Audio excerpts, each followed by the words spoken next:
Estamos em plena realização da nossa sexta Assembleia Diocesana de toda a Diocese de Petrópolis.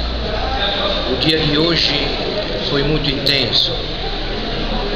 Começamos com a meditação sobre a unidade e depois, esta tarde, também fizemos uma meditação sobre a Palavra de Deus na vida e na missão da Igreja, retomando a nova exortação apostólica do Santo Padre, chamada Verbum Domini, a Palavra do Senhor.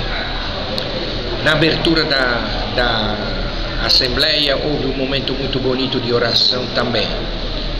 As pessoas apresentaram os símbolos da nossa fé, o círio pascal, a cruz, o evangeliário com a palavra de Deus, a água e também um mapa da nossa diocese.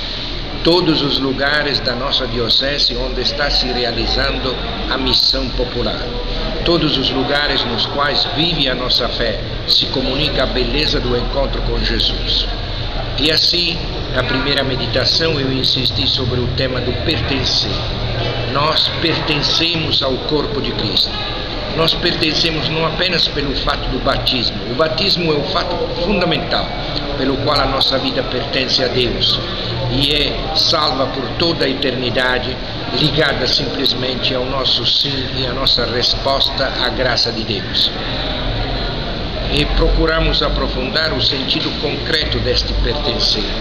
No mundo individualista, no mundo egoísta, no mundo no qual cada um vive isolado, mesmo no meio da confusão, da bagunça, mas o ideal supremo é a própria individualidade independente do outro, não a pessoa em relação com o outro, a pessoa que ama, que se realiza no amor. Então, na comunhão, de fato, nós encontramos a nossa verdadeira identidade. Nós pertencemos a Cristo, nós pertencemos ao corpo de Cristo. Esta é a maneira para viver hoje a pertença ao Senhor Jesus. E nesta tarde nós refletimos sobre a Palavra de Deus, que é fonte de energia para a nossa vida, que é fonte de vida, que é luz para os nossos passos. A Palavra de Deus, que já falei outras vezes, mas o documento do Papa, Verbum Domini, o afirma, não é apenas um livro, a Palavra de Deus é a pessoa de Jesus, o Verbo feito carne. É como uma pessoa tem várias fases na sua vida, antes é criança, depois vira jovem, depois homem maduro. Assim é para Jesus, o corpo de Cristo.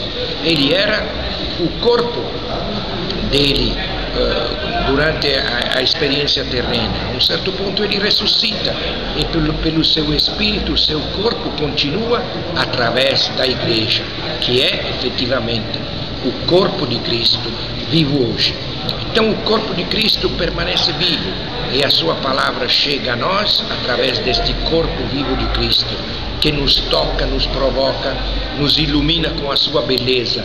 Como chamou os apóstolos, assim chama nós a seguir a palavra de Deus, que deve ser acolhida e deve ser seguida. E falamos do valor da palavra de Deus na liturgia, a importância do canto, a importância do silêncio, a importância da homilia, depois a importância da vida da palavra para a salvação e a felicidade do mundo. Então isso que é o ponto-chave de tudo. Através desta graça, através desta realidade, nós, da palavra de Deus, nós queremos contagiar, iluminar com a sua presença o mundo inteiro. Então a Assembleia, depois das palestras, houve grupos de trabalho e com um retorno na Assembleia, os vários grupos apresentaram as suas reflexões, de uma riqueza e de uma maturidade extraordinária. Os grupos que juntaram padres e leigos se tornaram ponto de referência para o nosso caminho futuro. Agora nós queremos continuar o caminho missionário, alimentados pela palavra de Deus e sustentados pela unidade, pela nossa comunhão. Quem nos conduz é o Espírito de Deus, quem nos acompanha é a beleza de Maria, Mãe do Verbo, Mãe da divina alegria, que nos faz discípulos alegres, generosos, que levam a palavra de vida para todos, para que o mundo creia para que o mundo veja, que seja uma coisa só, como rezou Jesus na oração sacerdotal, para que o mundo creia e se salve. Esta é a mensagem dessa nossa sexta Assembleia, a Igreja unida para a vida do mundo. E agora dou a todos a minha bênção. Vos abençoe Deus Onipotente, em nome do Pai, do Filho, do Espírito Santo. Amém. E um grande abraço para todos.